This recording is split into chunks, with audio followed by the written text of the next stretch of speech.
Hi guys, is another episode of ours. I'm happy to have you guys taking your time to listen to us, finding our content worthy of your precious time. I'm so happy to have my co-host with me today.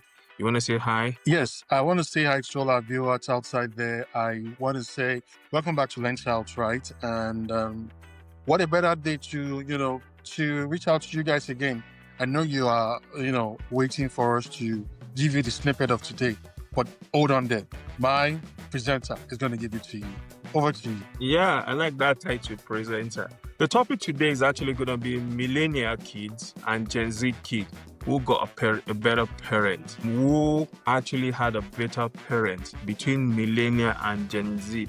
I think this has actually been an intense argument in some quarters where people are for and against. I have to start with myself the normally way I do. I fall into the category of a millennial. And I would define millennials as well as Gen Z.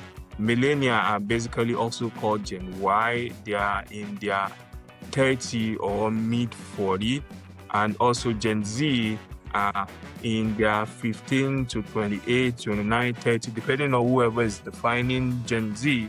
So these are folks that are brought up in different generations with different parenting style. And good for us, we started seeing the outcome of Gen Z, just like the way we've seen for millennial, which most of them are in their peak or ascending. Their parenting, they are now parents compared to Gen Z, where some of them, if they are parents, they should be in their early stage as parents. Do you want to say any other thing before we dive into it? Yes, honestly, I don't have much to say on that regard because you've already given an insight to what we're going to be looking at, right? We want to see who has a better, the good and the bad parenting concept, right? Among these two, how will I call it? I don't know how I'm going to place it, but you know what I'm trying to say, the Gen Z and the millennials. So we want to see what shaped them, have a very good parenting. And at the end of the day, we want to compare the two together and see the good, the bad, and the ugly. So let's get it on. Okay. Let me say, both of us might be biased in our presentation because our experience personally for the millennial, but as much as possible, we're taking our time to observe.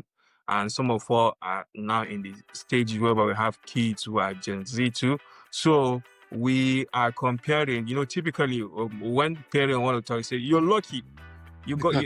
Mine was worst compared to what you're having. is is a way of we always tell you, oh, you want to do this, you are really, really lucky. If it was my dad, blah blah blah blah, Yes, so yes. but want to make it in a structured way. So bring up a question, my co-host, we talk about it, I'll talk about it, then we'll go to the next question. We have so many questions, but we'll see if we can get up to like 5 of our questions before we finish this episode. The first question is, who spend more actual quality time with their parents? Among millennial and Gen Z, who spend actual quality time with their parents as kids? Well, what do you think? Okay. Well, let me start by saying that while millennium kids or parents now, right, have a very strong bond with their children, we cannot say that for the millennium. Now, the reason why I said so is this. It's basically based on experience. Now, the millennial has an edge because of the fact that we have learned from Gen X, baby boomer, right? So bringing those experience down to where we are today as a millennial, right, gives us a better experience more than the Gen Z because we grew up in a different, phases, right? In terms of growing up, right? We believe that we grew up in different, and again, the way our parents raised us, right, was quite different. The way that we handle a millennial, remember when growing up, is going to be different of the way that we handle the Gen Z because of that inquisitiveness in them, right?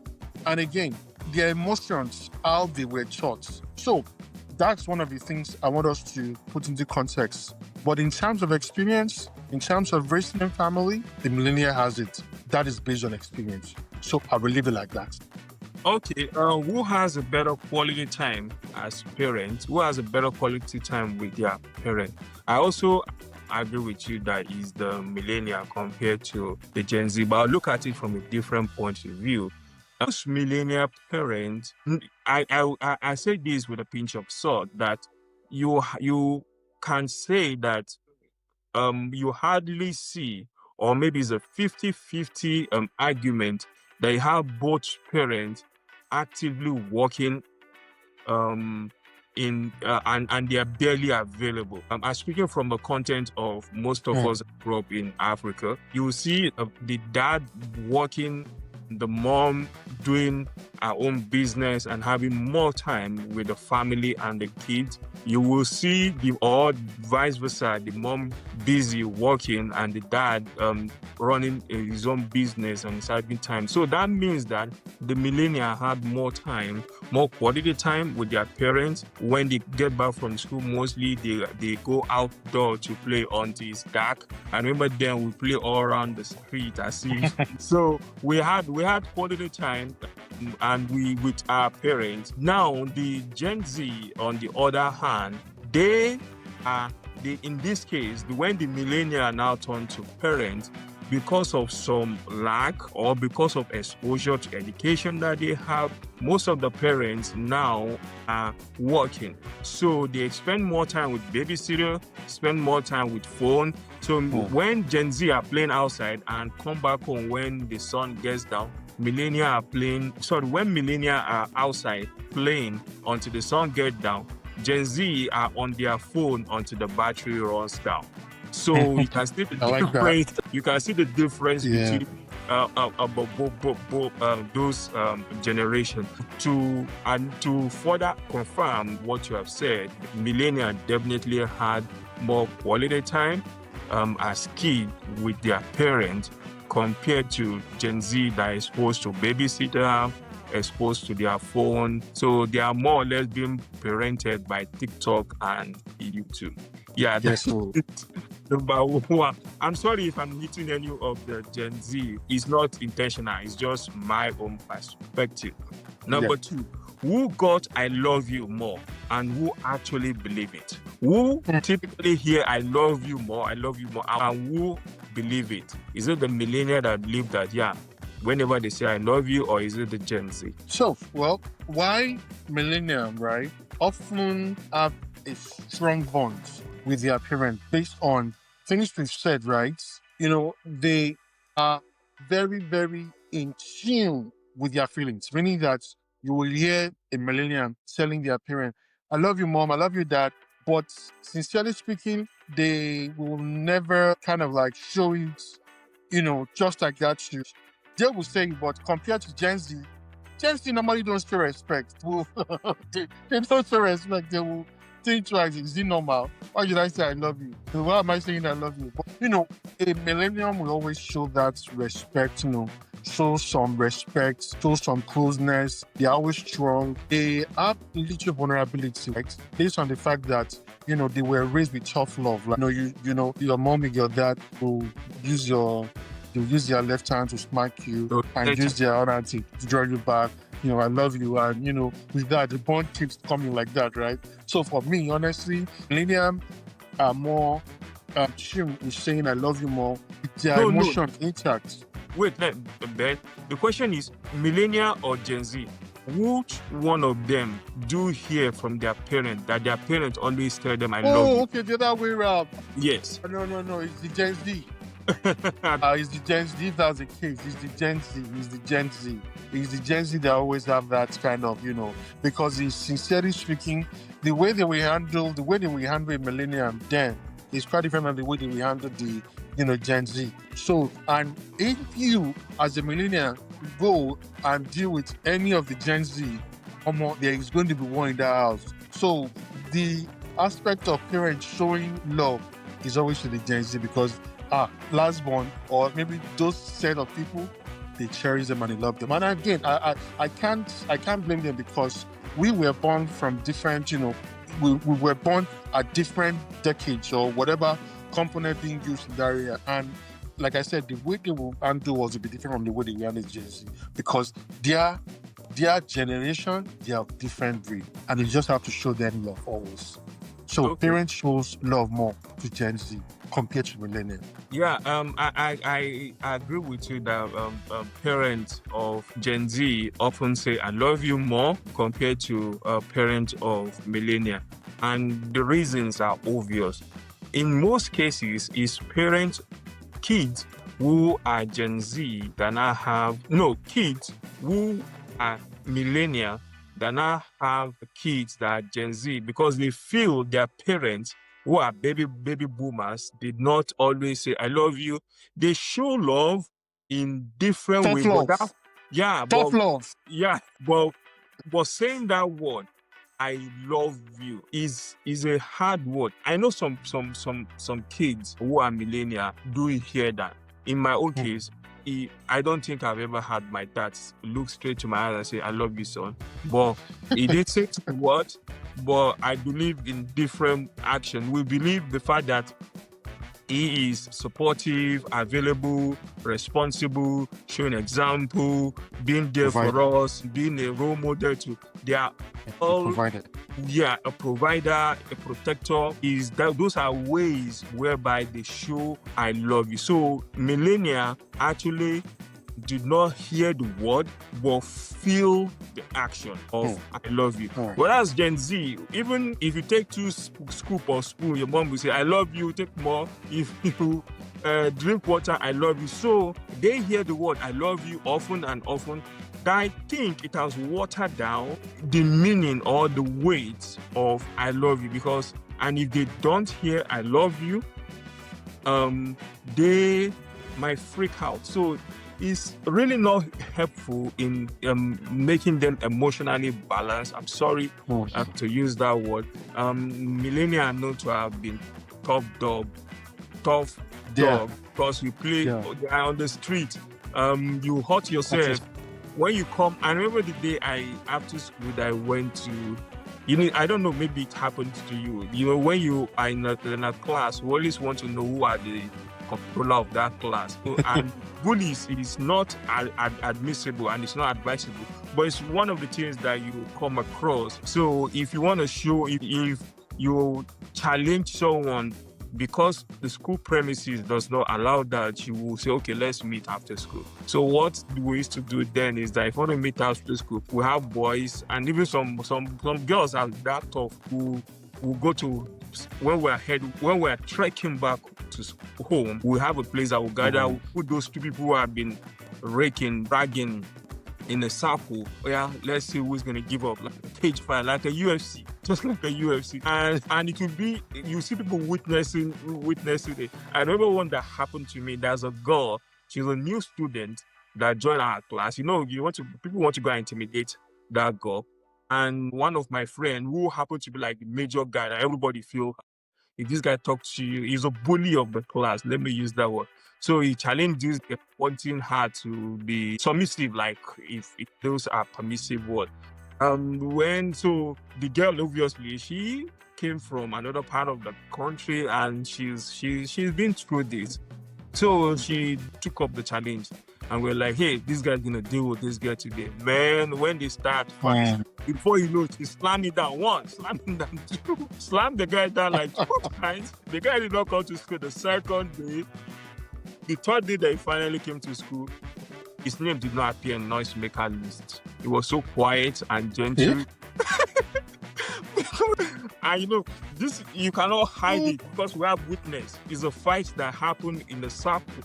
So we have witness, we have people. So why am I going through that story? What I'm saying is that millennials somehow are tough compared to Gen Z. So and that's why some Gen Z have problem when they go to workplace. If you meet a baby boomer boss that are even tougher, and they are rigid and restrictive, if they meet them as their bosses, they find it hard relating with them because they are so tough, rigid, straightforward. This is how we want to do it. Even though it's stifling creativity, there's always the good and the bad, but they find it hard aligning with such. Now let's go to number 3. Whose parents show up more? School play, games, parent teachers night. Is it millennial parents or Gen Z? Which of the parents show up more in school? Honestly, I would say I'm still going to stick with Gen Z. Now, reason why I'm going to stick with Gen Z parents is because Gen Z have a tendency of, making, having you around as a best friend. They are always emotional. They are always, in terms of being emotional, hopefulness, right? In terms of, real life connections, they have that tendency because you don't want to. A Gen Z always talk about their feelings. The challenge they have, any particular pattern, they ask why. They believe parents should be approachable. They believe so that's why for me, I'm still going to say parents will tilt towards the Gen Z because of that particular, That the question is, which parent show up more in school? Maybe like PTA, after school party, games.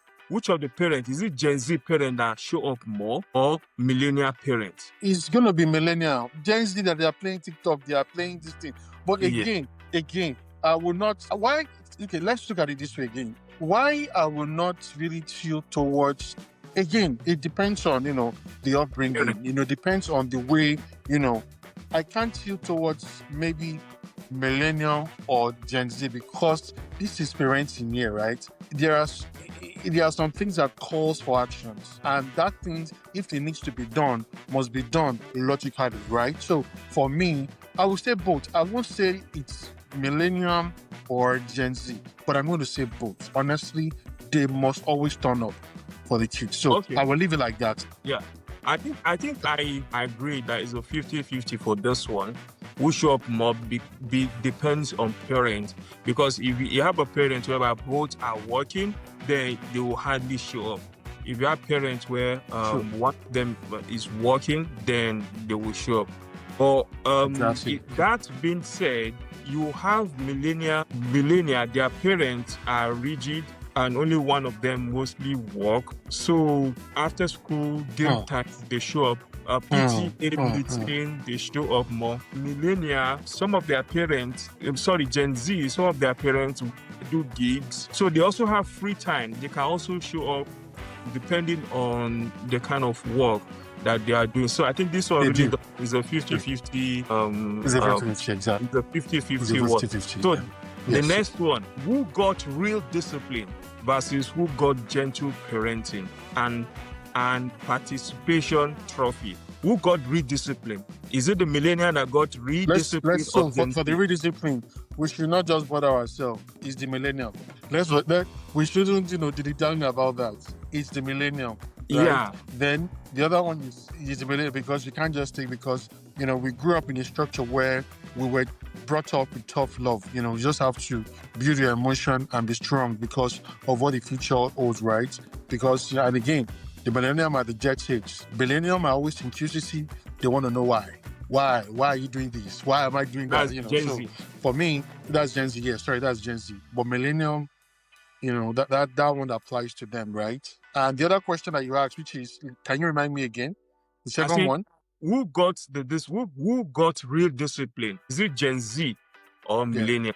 Who got real discipline versus who got gentle parenting? Who got real discipline? No, gentle parenting is Gen Z. Discipline is millennial. And it's very glaring because, again, it's because of the sensitivity of the kind of environment or the kind of the state at which we are, right? We've seen things evolve over the years, whereby, you see Gen Z, they always, I don't really know, always kind of like, they always try to show emotions in everything they do, right? And you don't want to apply what you've used for a millennium to a Gen Z because it might distort a lot of things. So you want to be very careful. So different approaches for different set of, age group, right? So that's why I said, in terms of care and all, yes, Gen Z. Then tough love, we give it to the, to the millennial. Yeah.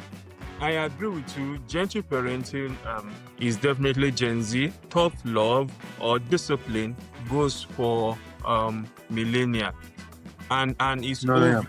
The question, I think I can answer this by asking question. Who got the spanking? Who were grounded for months? Who had to write long Always letters millennial. after you've made who had to write long apology letter? The answer is millennial. Oh God. So in that regard, you can see that nobody even spank Gen Z. Nobody asks them if Yes, you yes. you have to write a very lengthy logger. I shall not do it again. This is why I won't do it again. Or you'll be banned from doing some activity. That's actually the kind of discipline that millennials are exposed to. Gen Z, they enjoy therapy speech. What is the problem? Exactly. Tell me. They enjoy. You will call them into a room. They enjoy Exactly. the use Say, of what's the words. problem? Yes. Tell me what you think. What do you think? Why do you do it? Will you do it again? Which is Oh God. attribute of gentle parenting, which is dialogue, which encourage expression, which means if you have a creative thought, you can bring your creative thought into bear, compared to if it's a millennial that you don't talk back when they're talking to you. What you learn is you keep your mouth shut. So to answer the question one more time, millennial got discipline, Gen Z got gentle parenting. Okay, I think we've done 4. Exactly. Let's do the final one and 5th one. Who had a better village or who had a better community? Gen Z or millennial? Do you want me to start with this? No, let me start with that. Okay. It's very glaring again. It's very glaring. Now, in terms of better village, Millennium has it. Better community, Millennium has it. Gen Z will always just be in the house, in his own, in his own space, the technology space. Whereby I don't want anything to disturb my life. That screen habits, that PS, that TikTok, that Instagram, social content creator.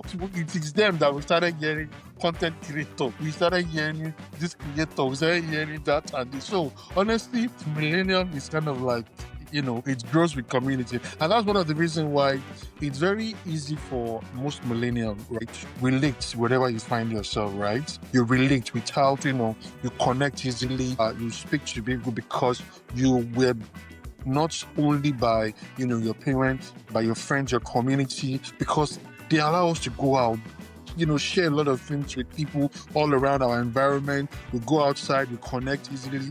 But my brother, Gen Z, if I'm not on Facebook, I connect with you. How are you? Do you know me? I'm on Facebook. Do you know me? Twitter? All those things. So for me, it's the millennium that connects the community better. So I'm living like that. Yeah, I think with the 5th one, I think we've actually have agreed on everything. Millennials definitely have a better village. They have family that they can feel, touch, talk to, embrace, sit one-on-one with, and discuss. They have cousins, they have community, as you have said, they don't only relate with their parents, they relate with neighbors. They are not shy, and they can start a conversation and flow in the conversation in real life. The problem is that they might not have more than 5-6 people who they connect with, who are genuine, who are real. But millennial can have 1 million followers, 30,000 views. I don't but their community, they are raised by TikTok, YouTube Shorts, Facebook, Instagram. So you see that they might have the numbers of people following them, or who reshare, who repost their content. Those are their friends. They might say they have Zoom, they talk with people. They might have friends that are miles away. I have friends in Australia, which I'll talk about the good part of that, which means that I can be where I'm at and have friends thousands of miles away, meaning that I can also enjoy the benefit of the culture of that person that is distance away. But is it a high quality kind of relationship? No, because each time you come to those social media, I believe there is a preparation. You have to look good, or you have to have. So there is no you are not just, unlike if it's a neighbor of yours that sees you as you're walking down the street sweating, conversing with you. You don't have to make up to show up for millennial. But for Gen Z, mostly you have to make up for you to come and show up, for you to be accepted. And that is why there's so many. We talk about emotions a lot. We talk about emotional imbalance. We talk about people not being happy, which is hard because they are so expressive. A Gen Z should post a picture. The next thing, most likely, he will be looking at who has liked it, who has followed it. Oh, maybe I didn't look very well. Maybe, which are fickle. Exactly. They are very fickle to millennial. Because my neighbor, my cousin that I see, who cares? He wear diaper. We've known each other since diaper days. So why do I need to make up who cares? to show up? Yeah, honestly, I don't need to wear makeup to show up. So you can see, that's how I totally believe that when you talk about quality, community, I believe millennial has it. But when you talk about count, numbers, Gen Z do have that. And when you talk about the potential of meeting people far away from you, the potential of learning about different people's culture, Gen Z have that. But the little 5 or 6 friends or cousins that you have as a millennial, they are genuine, they are within your reach, you can feel and touch them. So that is how I think. Yeah, based on the 5 different questions we've had, it's obvious though, but which one will you pick? Millennial has a better parenting or Gen Z? All right. Yeah. Thank you so much for that. Honestly, I'm going to stick with, if you force me as a person, right, the way I am, to choose between Gen Z, who might be more emotionally open, and millennium, who are kind of loyal, right, and also showing respect. Both of them, right, has the tendency of being great, whatever path you choose. Whichever one has a better bond. But the best bond, whatever generation we find ourselves, I'm talking about ourselves now, belongs to the family that talks together, that listens together, that stays together, that stays present in what we have as at today. So connection isn't generational. It has to be intentional. So for me, I would say both goes ways, and I will leave it like that. Since you choose not to pick, it's a political statement. I will also I think I will let me offend people. I think I will. It's actually okay. I'll talk 2 ways. Looking at, I think millennials do have better parenting. However, there are so many lapses with that, which I think the Gen Z parenting wants to address. But I also think some other things are overstretched. So now goes back to you going for both. Yeah, a mix is actually would have worked, but they are different generations, so it's hard to say which one you go for. That being said, the final question for today is, as a parent, that is all what we are about. If you are to pick, if for any reason you can move time backward or forward, and they say, pick, which children would you like to have? A millennial or a Gen Z? Well, do you want me to go first? I can go first. Okay. If you ask me, I will be political. I will say that, can I stay in between the 2 generations? Can I stay in between? Because I like the outspokenness. I will use myself an example. Until recent, that I have to be deliberate. When I ask my kids to do something and they ask me why, it's used to sound at the back of my head, bang, disrespect. You got to know that you have to encourage openness, and you have to insist on discipline. So I have to say, okay, I want you to do this, this, and that. I have to be patient to listen to what they say. Then, and I say, I want you to do this, this, and that. And that is what I want you to do. The reason why I want you to do it is this. It means that it's making parenting a little bit harder compared to what our parents enjoyed. Our parents don't have that extra layer of explaining why their kids have to do what they told them to do. 100%. In some cases, humanly speaking, I'll say, hey, I'm not going to answer you now. I just want you to go ahead and do that. After they must have done that, I might now say, hey, come back. This is the reason why I say you should do this. So if I can move the time, since I can move the time, I will move it in between. I will not move it to millennial. Now would I keep it on Gen Z? What about you? Honestly, I'm going to still stick with you, right? Stick in the middle. Honestly, because at the end of the day, right, and like you said, we need to, combine the two generations together, the one that will suit us. We need to do what is called 6-7. I don't know if you know about the jazz now. You have to look at 6-7, Millennium 6, Gen Z 7, Millennium 6, Gen Z 6, Millennium, so 6-7. At the end of the day, it's not about, like I said, it's not about movement, but at the end of the day, overall, it's about being emotionally present, being patient, being approachable in everything that we do, and being consistent in doing it. Because like you said, honestly, I need to let you know, parenting is harder now compared to those days. Those days that they will use, it is only their nose or their eye, they will use to look at you. You know that you have to give yourself sense. So parenting is hard now. You need to take your time to explain. And again, the willingness to listen should be part of things. And at the end of the day, we should just learn how to adapt, right? And that makes the world a better place. I agree with you. As I conclude, is that what I would say is that what we're about is about parenting. No matter the topic that we dabble into or find ourselves adding our own contribution, we will always relate it to parent, father, and being a role model to not only our own biological children, but as many people that we also talk to, encourage, and empower. Do you have a last word before we wrap it up? I want to say thank you all for joining us at Lens Out. Let's keep building homes with connections, regardless. Thank you so much, everyone. Bye, guys. Peace out.